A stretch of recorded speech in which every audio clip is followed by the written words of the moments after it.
அரசு பேருந்துகளில் முன்பதிவு செய்து பயணிக்கக்கூடிய பயணிகளுக்கு பரிசு வழங்கப்படுவதாக தற்போது போக்குவரத்து கழகம் புதிய நடைமுறையை அறிவித்திருக்கிறது. ஏற்கனவே முதல் பரிசாக 10,000 ரூபாய் அறிவிக்கப்படும் என்று தெரிவிக்கப்பட்ட நிலையில் தற்போது அது மேலும் மெருகூட்டப்பட்டிருக்கிறது. விவரங்களுடன் நீரானுடைய சிறப்பு செய்தியாளர் அபினேஷ், விவரம் என்ன?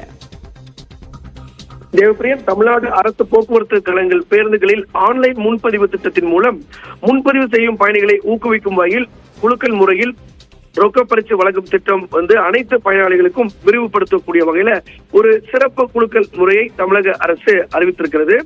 அந்த வகையில TNSTC மொபைல் ஆப் மூலமாக இதற்கு முன்பாக TNSTC.in மற்றும் TNSTC மொபைல் ஆப் மூலமாக இதற்கு முன்பாக முன்பதிவு செய்த பயணிகள் 60 நாட்களுக்கு முன்னரே முன்பதிவு செய்து கொள்ளலாம். தற்போது தினசரி சுமார் 20,000க்கும் மேற்பட்ட பயணச்சீட்டுகள் முன்பதிவு செய்யப்படுகிறது. அதில் ஏற்கனவே கடந்த மே மாதம் முதல் டிசம்பர் மாதம் வரை குலுக்கல் முறையில் தேர்வு பெற்றவர்களுக்கெல்லாம் 10,000 ரூபாய் ரொக்கம் வழங்கப்பட்டது. இதில் தற்போது சிறப்பு குலுக்கல் முறையை தமிழக அரசின் போக்குவரத்து துறை அறிமுகப்படுத்திருக்கிறது.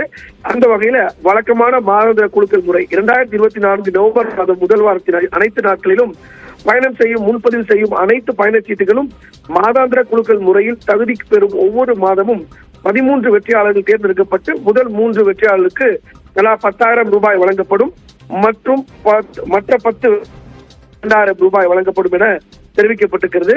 சிறப்பு குலுக்கல் முறை அதாவது OTRS கீழ் முன்பதிவை ஊக்குவிக்கும் வகையில் முன்பதிவு செய்யும் பயணிகளுக்கு 3 அற்புதமான உயர் மதிப்புள்ள பரிசுகள் வழங்கப்படுவதாகவும் இது 2024 நவம்பர் 21 முதல் 2025 ஆண்டு ஜனவரி 20 வரை அனைத்து நாட்களிலும் பயணம் செய்யப்படும் அனைத்து முன்பதிவுகளுக்கும் இந்த குலுக்கல் முறையில் தகுதி பெறும் பரிசுகள் வழங்கப்படும். பொங்கலுக்கு பிறகு தேர்ந்தெடுக்கப்பட்டவர்களுக்கு வழங்கப்படும் என இந்த அறிக்கையில குறிப்பிடப்பட்டிருக்கிறது. முதல் பரிசாக 2 சக்கர வாகனமும், 2வது பரிசாக LED ஸ்மார்ட் தொலைக்காட்சி பெட்டியும், 3வது பரிசாக குளிர்சாதன பெட்டியும் வழங்கப்படும் என அரசு விரைவு போக்குவரத்து கழகம் மற்றும் தமிழ்நாடு அரசு போக்குவரத்து கழகங்களில் பயணம் செய்யும் அனைத்து பயணிகளுக்கும் கடைசி நேர சிரமங்களை தவிர்த்து இந்த முன்பதிவை ஊக்குவிக்கக்கூடிய வகையில இந்த திட்டத்தை அரசு அறிமுகப்படுத்தியிருக்கிறாங்க. தேவப்பிரியன், கிறிஸ்துமஸ் மற்றும் புத்தாண்டு விடுமுறை வரக்கூடிய நிலையில் அரசுடைய இந்த அறிவிப்பு கவனத்தை பெற்றிருக்கிறது. உங்களுடைய விரிவான தகவலுக்கு நன்றி அபினேஷ்.